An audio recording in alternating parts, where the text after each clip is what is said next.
Breaking tonight, a lawyer for the Trump presidential transition team is accusing Robert Mueller and his team of inappropriately obtaining private documents as part of its Russia probe.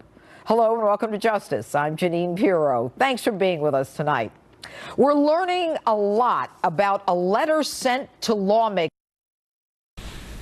Hey, thanks for watching. Please subscribe for more HD video. And be sure to check out the link at the bottom of the screen and visit us on our live stream. Thanks. Enjoy the show. Ron DeSantis and Jim Jordan are standing by live to react to this developing story. But first, my opening statement. What would you say if I told you your vote doesn't count? That all the effort you put into the issues and candidates is a waste of time? That there are people at the citadel of power who believe that it is their right to invalidate your choice if they don't agree with it? Folks, this is not about politics. It's much bigger. I doubt in American presidential election history that there has been as great a crime or as large a stain on our democracy than that committed by a criminal cabal in our FBI and the Department of Justice who think they know better than we who our president should be. Now, last week I told you it all started when Cardinal Comey destroyed our FBI with political hacks to set events in motion to destroy the Republic because they didn't like the man we chose to be our president. Well, it's time to take them out in cuffs. I took a lot of heat for that and got a lot of pushback, including Stephen Colbert, whom I invite to come on Justice and say what he said to my face. But tonight, Mr. Colbert, in the spirit of the season, I offer this branch. I hereby double down. This is worse than even I imagined. This week we saw documents that gave us context, or as I would say in my DA life, motive for the crimes that I've already described to you in the past. Not that we need motive, since the elements of the crimes have already been established. And folks, this was the mother lode. Members of the FBI and the Department of Justice, some of whom actually ended up on Bob Mueller's team to prosecute Donald Trump, did everything they could to exonerate Hillary Clinton for her crimes and incriminate Donald Trump with a non-existent crime. For example, change grossly negligent, an element of the crime, to extremely careless in an effort to take Hillary's acts out of the criminal realm where there are no criminal consequences.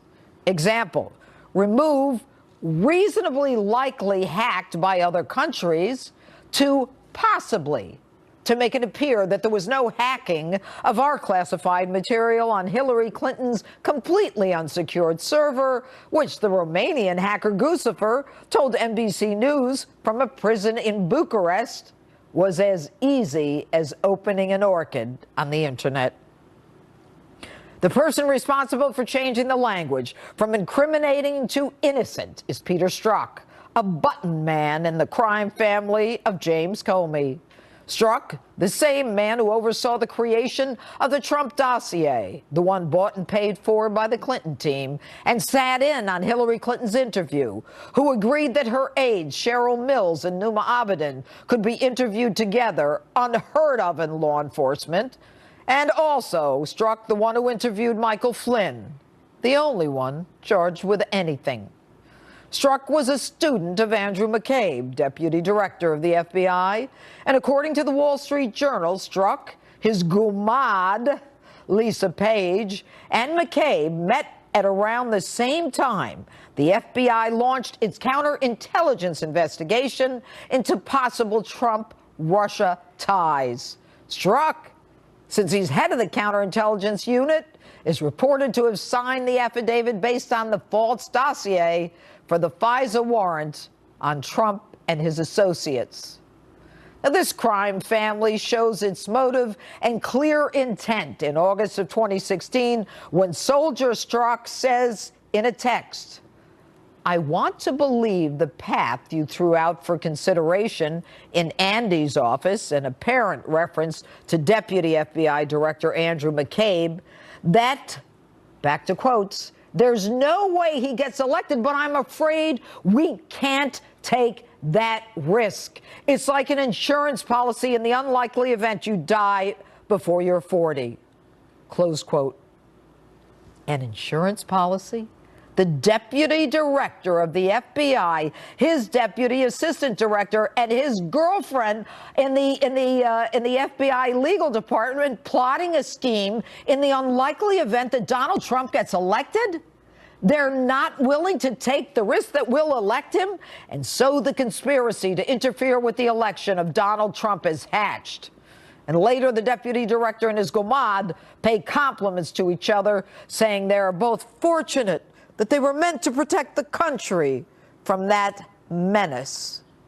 Bruce Orr, Associate Attorney General, and his wife, their own little crime family.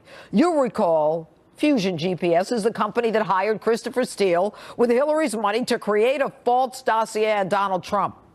The Associate Attorney General's wife actually works for Fusion GPS. And Orr arranges a meeting after the election. Now think about it.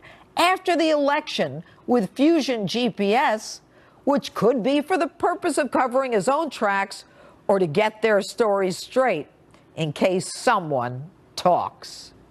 There you have it, folks. The abbreviated version of a criminal cabal, like a crime family in the movies, except this time the FBI is the crime family. As with all crime families, the head needs to be someone who seems holier than thou. The FBI director under whom it all happened called behind his back Cardinal Jim Comey.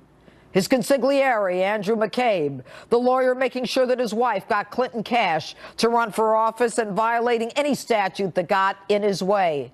And his button man, Peter Strzok, who along with his gomad Lisa Page, another FBI lawyer, are getting off in their fight to save the country from Donald Trump.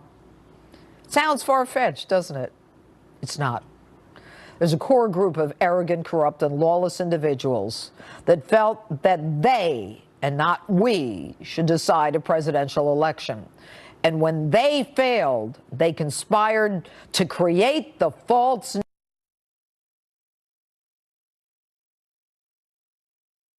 narrative to not just muddy our choice for president, but to bring down his presidency and his family as well. The evidence is there, the motive disclosed. Still not sure? I ask you to look back on a prediction made by a powerful Trump-hating Democrat in January 2017, talking about Donald Trump. Let me tell you, you take on the intelligence community, they have 6 ways from Sunday at getting back at you. The only thing that remains is whether we have the fortitude to not just fire these people immediately, but to take them out in cuffs. Hashtag Judge Jeanine. And joining me now with a reaction to my opening statement and all of the developing news today and this week, Congressman Jim Jordan and Congressman Ron DeSantis. All right, gentlemen, good evening. Now, you guys have been front and center in this effort to find out what is going on in Congress. And here we are, almost a year into Mueller's investigation. And the only thing we're finding out about is that if there was a criminal conspiracy or a cabal of any sort, it is on the part of people with injustice in the FBI. And my viewers, guys, we've been watching you for months, and you are very aggressive. But my viewers want to know, what now? What are the next steps? Jim, tell me.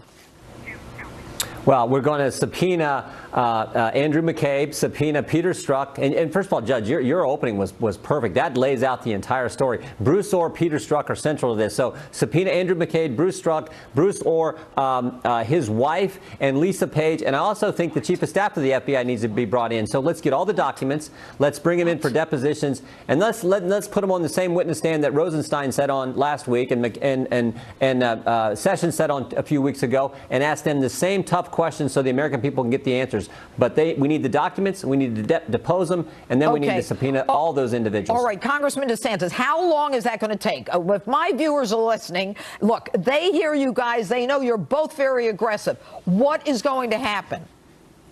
Well, Jimmy and I are ready right now, so we want to get it done very quickly because, Judge, this is holding these people accountable. Get it done Monday.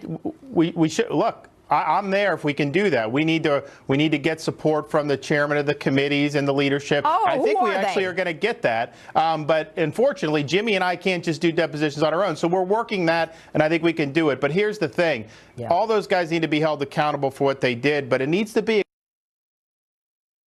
exposed, because this goes to the heart of whether this whole investigation was legitimate from the start. We still don't know. The government won't admit whether they paid Christopher Steele for the dossier, how the Russia thing started, whether they used it to surveil Trump associates. And so all this stuff needs to be brought to light. Congressman, with all due respect, the Deputy Attorney General, Rod Rosenstein, looks like a deer in the headlights, right, when he's trying to give an answer as to why he's not giving you anything. He's not giving you anything.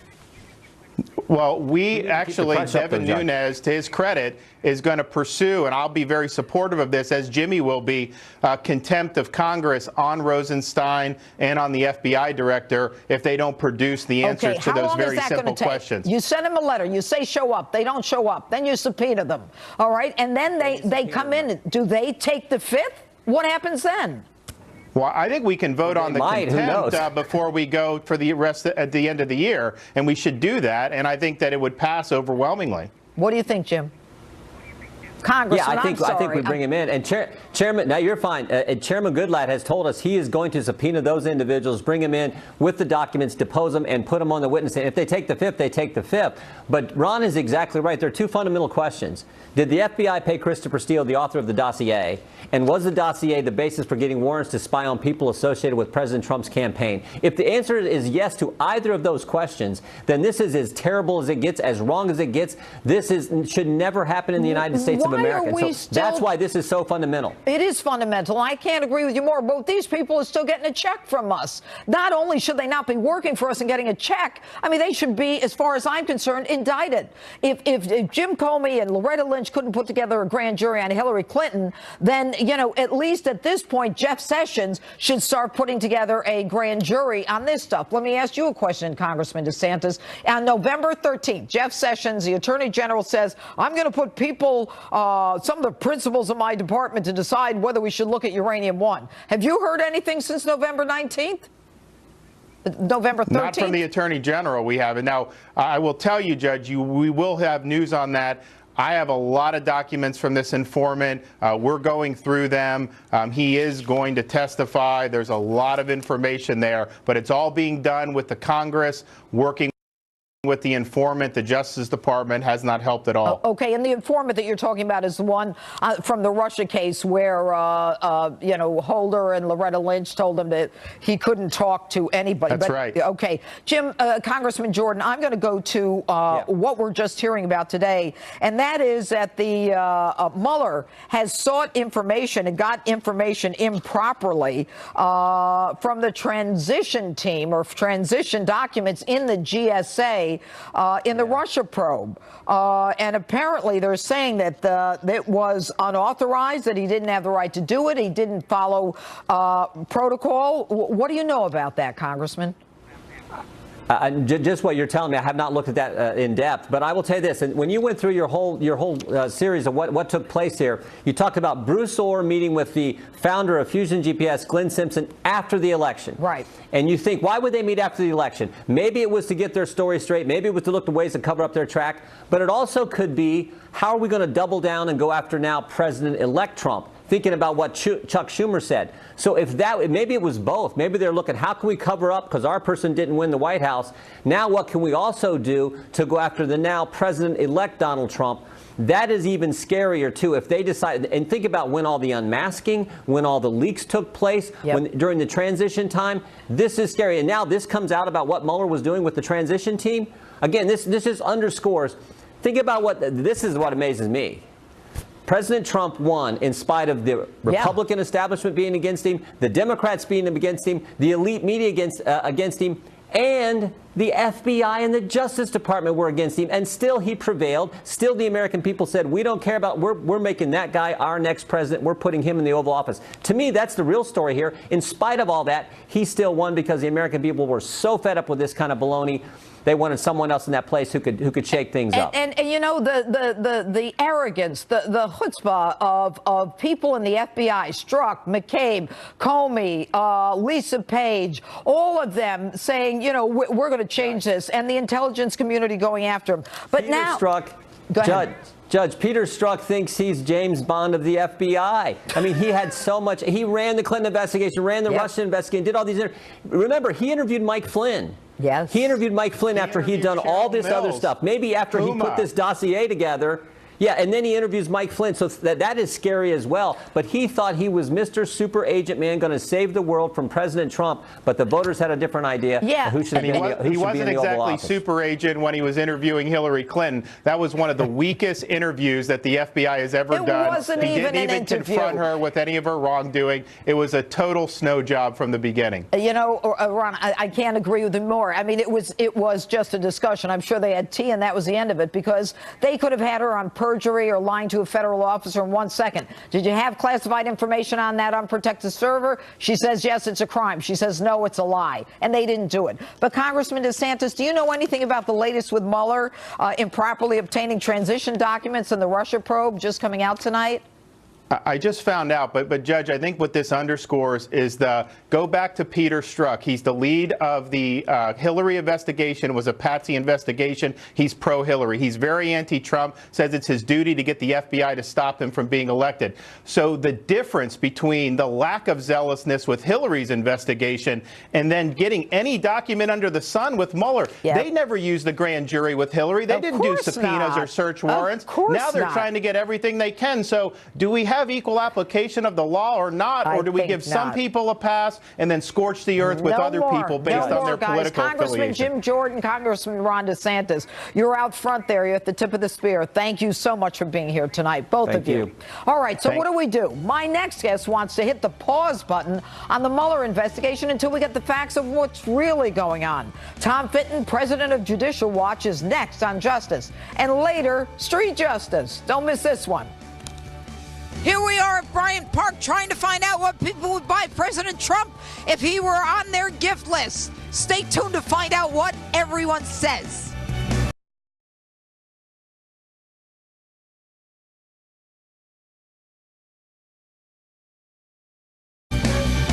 Welcome back to Justice. My next guest is fired up and says we should, at the very least, put a pause on the Mueller investigation and get an independent analysis of what went on. Joining me now with more, the president of Judicial Watch, Tom Fitton. All right, good evening, Tom. You know, this past week was stunning to me, because if you heard my opening statement, it put everything in context. It gave motive to the actions for anyone who wasn't sure if those actions were benign or malignant.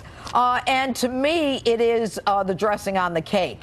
And what I want to know right now is whether or not, if we've only gotten 375 of 10,000 texts, whether we can expect even more context of these actions by the FBI and DOJ.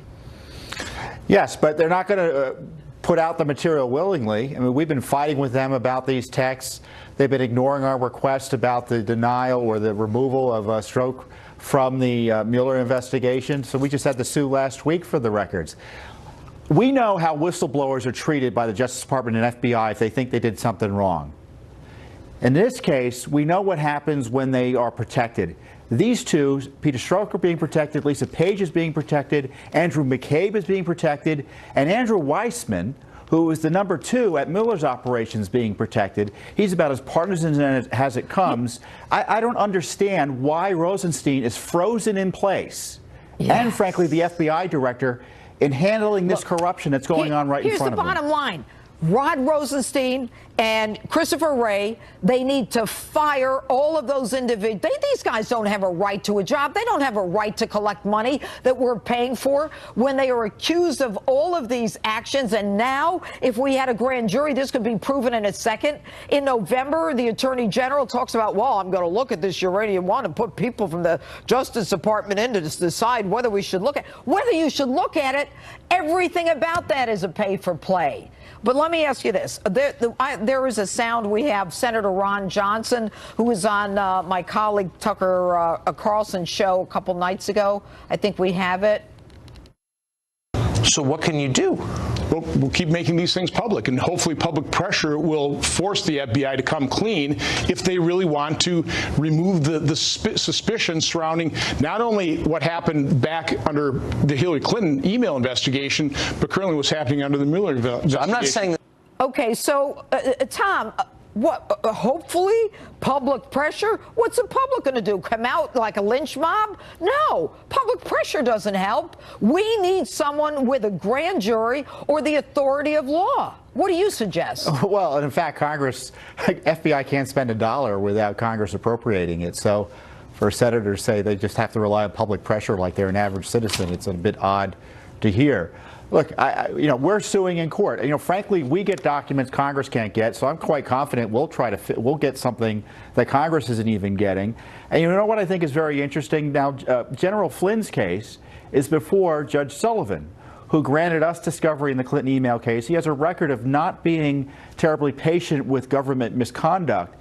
And I think if the issue is raised with him, was this FBI special agent who hated Donald Trump and was obviously doing something wrong to prevent him from being successful in office, did he mess up or mess with the Flynn investigation as a result?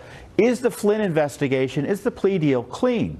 And I think the judge can make inquiries there. Well, but you know what? And he may do it on his own, given all the news. Well, Judge Sullivan is the judge who is very hard on the State Department. And you're right. But for you, Tom, and I've given you kudos many times, you're getting stuff through Freedom of Information and a judge who understands the law and what is public and what we're entitled to see more than Congress is. That's what's so frustrating about all of this. So what we've got to do is have a federal judge understand that contempt is a citation that even he can impose on lawyers who don't do what they're supposed to do. Yes?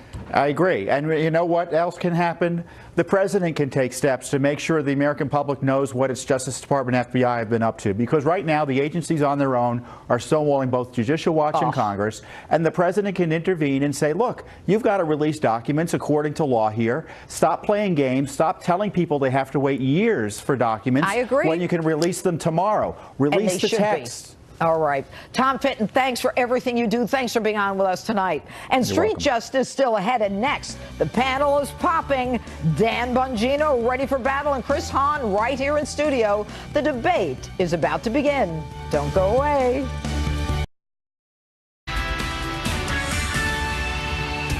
Live from America's news headquarters, I'm Patty Ann Brown. Senator Chuck Schumer of New York is calling on the TSA to speed up plans to secure major transit hubs across the country. The senator wants the Transportation Security Administration to equip public transit hubs with scanners that can detect suicide vests and other explosives. This comes after last week's bombing at the Port Authority bus terminal in New York City. The TSA says the scanner technology is still in the testing phase and not yet ready to be deployed. And 5 skiers were hurt, dozens more stranded above the slopes when a ski lift malfunctioned in central Pennsylvania Saturday morning. Officials say a lift chair at the Tussey Mountain Ski Resort slipped along the haul rope, sliding backwards into the chair behind it, causing a domino effect. It took nearly an hour and a half to get everyone down from that lift. I'm Patty Ann Brown. Now back to Justice with Judge Jeanine.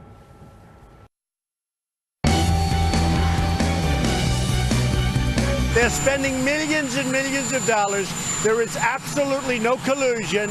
I didn't make a phone call to Russia. I have nothing to do with Russia. Everybody knows it.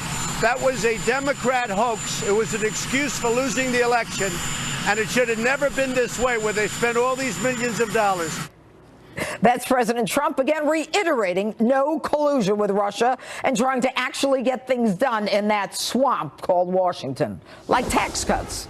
But joining me now to battle it all out, my star political panel for the night, former Secret Service agent and best-selling author Dan Bongino, along with former aide to Senator Chuck Schumer, radio talk show host Chris Hahn. All right, guys, this week, if you listen to my opening statement, you'll realize that I believe that we got motive, we got context to all of those texts and things and actions that people said, well, that was benign, it didn't mean anything. But now we know that these people wanted to stop Donald Trump from becoming the president, and once he became, they decided that with counterintelligence operatives that they would start the Trump-Russia collusion thing, which, by the way, is not a crime. So, Chris, I will let you start.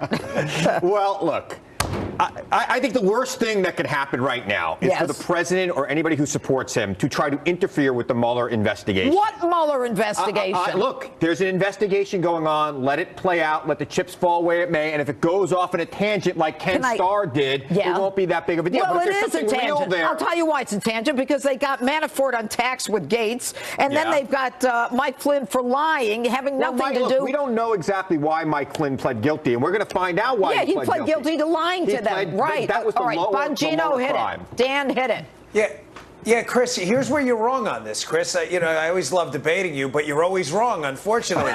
This is not an investigation anymore, Chris. This is an inquisition. As the judge set up in the opening statement, and she's correct, if the investigation is founded on the premise that this is going to be strictly a political operation, not a law enforcement one, based on the texts of two of the lead investigators in the case, or I should say a lead investigator and his mistress, who was a lawyer, who already admitted in their text, that they were looking for some kind of, quote, insurance policy because it's too big of a risk. The whole investigation is corrupted. I love debating you, too. We have a good time together. But I got to tell you something. You sounded an awful like I did in 1998. Okay, so let's just let it play out. You're the one who says the past doesn't matter. You want to tell me why people in the FBI are talking about an insurance policy in case that menace Donald Trump wins? What does that tell you? Are these people robots? Wait. Do they not have opinions? Go ahead, Dan. No, Chris, hold on. I'm allowed to rebuttal. You are a judge, right? I'm allowed to rebuttal here, okay? Chris, here's the difference. Whitewater and all that stuff that happened with the Clintons actually happened, okay? I agree with you. Let me point stipulated. I don't like special counsels either, Chris. But don't deny that Whitewater, Travelgate, all that stuff. Nobody came out with those crimes, though. Chris, that stuff, that's fine, but it actually happened. The problem I have with this, Chris, is you can sit on this show right now. You cannot look in the camera. I challenge you right now. I'll fly up to New York tonight and dump $100 in your wallet if you can look into the camera and lay out what crime Donald Trump committed. Go ahead, do it right now. Hey, I am going to let Mueller determine what crime was committed. Because all the people who are complaining about Mueller, is Russia collusion a crime? You said he was a great guy when he got appointed. Is Russia collusion a crime? Russia collusion is not a crime. If you are working with a foreign government to influence this election, you have committed a crime. Really? Go ahead, Dan. Foreign governments are not allowed to participate in our elections. Okay, Chris, let me try this again. I'll fly up to New York tonight and give you $1,000 if you can show me an ounce of evidence that Donald Trump colluded with the Russians to win the election. Just give me anything. Dan, I've read your books. You need your money more than I do. Please keep it. What? My books were bestsellers. Come on, be quiet, Chris. All right, let's move on. Let's move on to something that's moving backwards, but it's just coming out now because they hide everything. Right. Now, Hillary and her girlfriend, Uma, are allowed to walk out of the State Department. We hear this with 5 boxes of information. So what Hillary didn't delete, get rid of with bleach bit, or destroy with a hammer, she carries out of the State Department. How is this allowed to happen, Dan?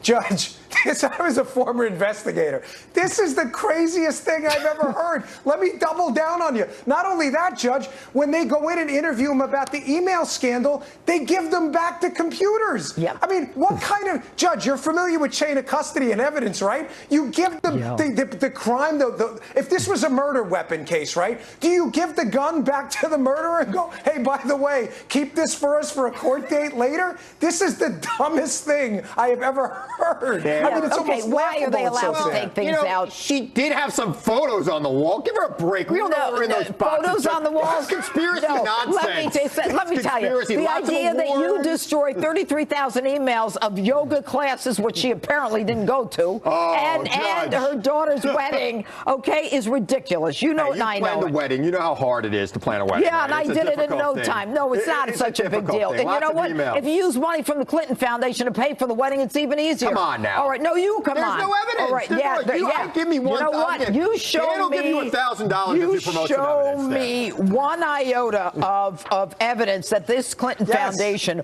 was properly structured, and every attorney general who is not corrupted part of it is looking at it. I can say this, Mr. President, and everybody else who's watching tonight, let it play out. Let's see where it goes. Any attempt to make anything go away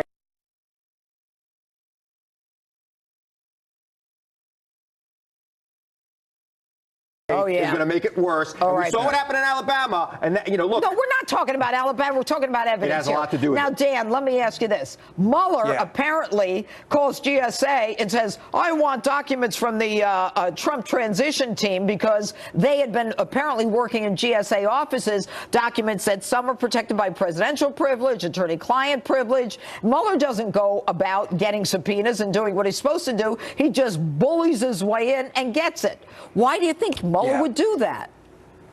Well, because this is not a properly conducted investigation. Again, it's an inquisition, and if I would have done this as a federal agent, I'd probably be fired for running an improper investigation. Judge, nothing's right about this case. We have a president right now who's been a victim of an unprecedented unmasking scandal. Six-figure sums paid to people to make up sexual harassment charges, a litany of fake news charges, an improper investigation, corrupted officials on the inside who hate Donald Trump, and Chris still defends this disaster. Okay, but you know what, Dan, I have to tell you, I mean, you couldn't write this. You couldn't write a book like this. No one would believe it would happen. And Chris, last word, we got 5 seconds. I think that there's a lot going on here. There's a lot to unpack. I think the special counsel is going to get to the bottom of it. I think the Strzok thing proves that he's an honest guy. He removed him when he saw that he might be biased. There's nothing on why didn't he remove his Gumad Lisa Page? There's a reason why the Deputy Attorney General says that this is going well. And the Deputy Attorney General is appointed by the President. Dan, finish. There's nothing to unpack, Con. It's a scam. Wake up. Take the blinders off. God, Dan Bongino, Chris Hahn, thanks so much. And from the usual celebrity suspects to a local politician, I heard some outrageous things this week. And joining me next to talk about all of it is Michael Tamero. You're going to love this segment. Stay with us.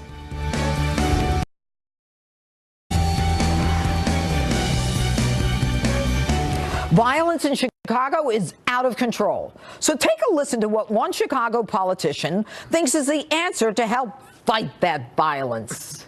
I'm hoping to appeal to the UN to actually come to Chicago and meet with victims of violence and maybe even possibly help out in terms of peacekeeping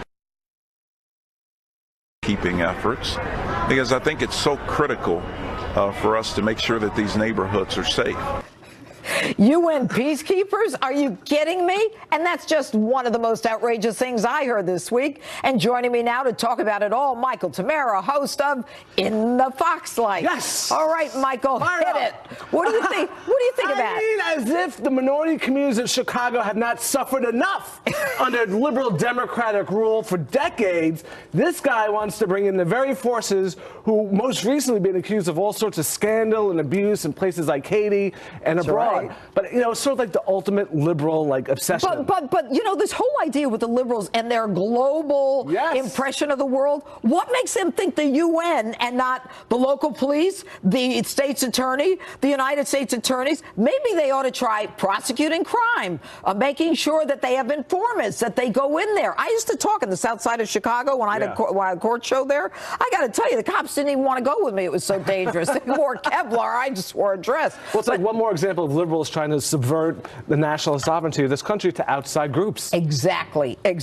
When they should just send in Justice Jeanine. Yeah, I'll straighten them out, that's for sure. Yes. All right, more outrageous comments of the week. Now, I got a tweet here from Chelsea Handler. Chelsea Handler says, I'm watching the real Donald Trump speak. It's like watching a remedial penguin try to make a speech. You are so unfit and ill-informed about the military, about criminals, and about about law enforcement. I can't wait for your friends in law enforcement to drag you out of the White House in cuffs. What do you think of that one, Michael? Her tweets are like the gift that keeps on giving this holiday season. You know, what part of that speech did she not like? When he, you know, threw out his unwavering support to our police forces and men and women who protect us? Yeah. You know, it's just she has become so unhinged, like so many out there in Hollywood right now. And she wants to go into public service because she's managed to do, with her show, the one thing that Netflix rarely does, and have her show canceled. Yeah, she had to cancel. Her show's canceled on and Netflix rarely cancels shows. But why, don't we have her in the bathtub? Doesn't she tweet with herself in a bathtub, guys? I think we should have that thing. But anyway, take him out in handcuffs. So unhinged, so rabid towards Donald Trump and the First Lady Melania. I proffer a theory about Chelsea Handler. You're going to hear it first here on Justice Jeanine, like that little boy in the classroom who starts pulling the girl's ponytail in front of him. No. I think she may be crushing a little bit on Donald Trump. Yeah. Just saying. Do you think? Possibly. Well, I got to tell you. She's obsessed with him. Yeah, maybe that's why she's so jealous of Melania. When she says, Melania, who speaks 5 languages and is drop dead gorgeous, she says, oh, why would I talk to her? She can't even speak English. All right, let's go. Okay, now... Here we got another tweet from Rosie O'Donnell, one of my favorites. All right. Every single senator that votes yes needs to be voted out and ostracized socially for betraying their country and fellow Americans. Hashtag GOP tax scam. Hashtag shame. What do you think of that? Liberal tyranny at its best. You know, you just can't disagree with someone. You have to ostracize them and disgrace them. And, you know, Rosie did a movie in 1994 called Exit to Eden. It was awful. And in this movie, she actually wears a leather S&M outfit. Really? So if anyone is not ostracized after wearing that, Rosie, you shouldn't be ostracized for anything. Yeah, but you know what I don't understand? Aren't they the people who said they were going to move if he became president? Why aren't they moving?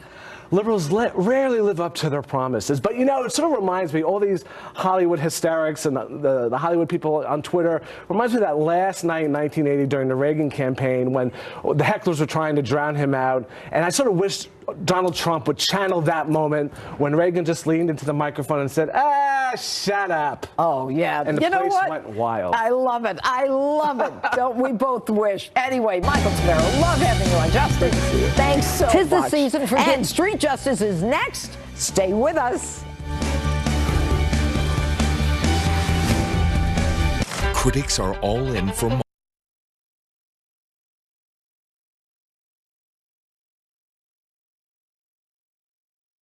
So this week I went over to Bryant Park Christmas Village to ask people what they would buy President Trump for Christmas this year. What would you buy Donald Trump for Christmas? Anything he wants. I would get Donald Trump my life. I love him. If you had to buy Donald Trump a gift for Christmas, what would you buy him? Condoms. If you had to buy Donald Trump a gift for Christmas, what would you buy him? Impeachment. If he doesn't get impeached, what would you get him? A vacation in Bali.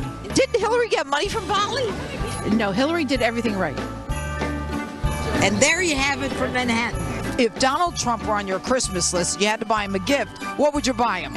Well, it wouldn't be a tie because he's got plenty of them, okay? Right. So I would just give him lots of prayers. Yes, a prayer that he continue to do what he's doing because I feel safer.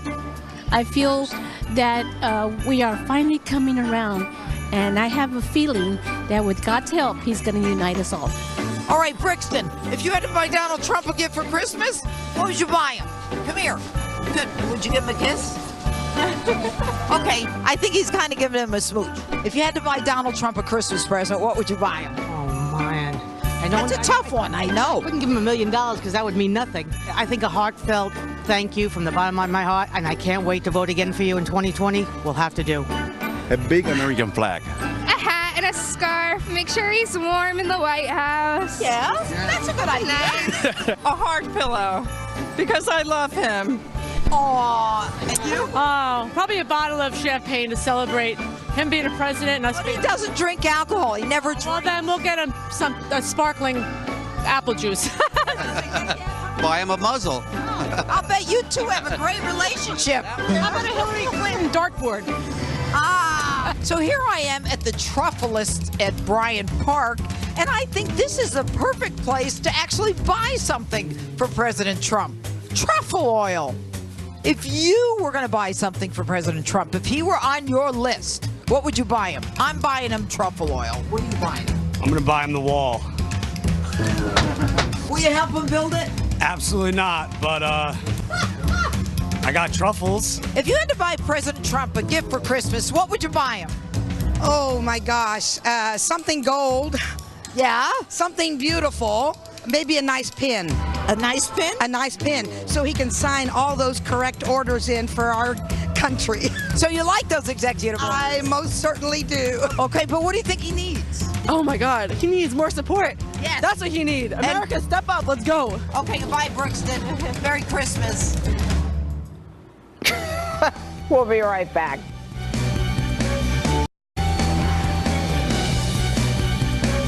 Finally, tonight, many of you know that I had rotator cuff surgery this week. Here's a photo of me from before the surgery that I posted that's gotten more than 60,000 likes.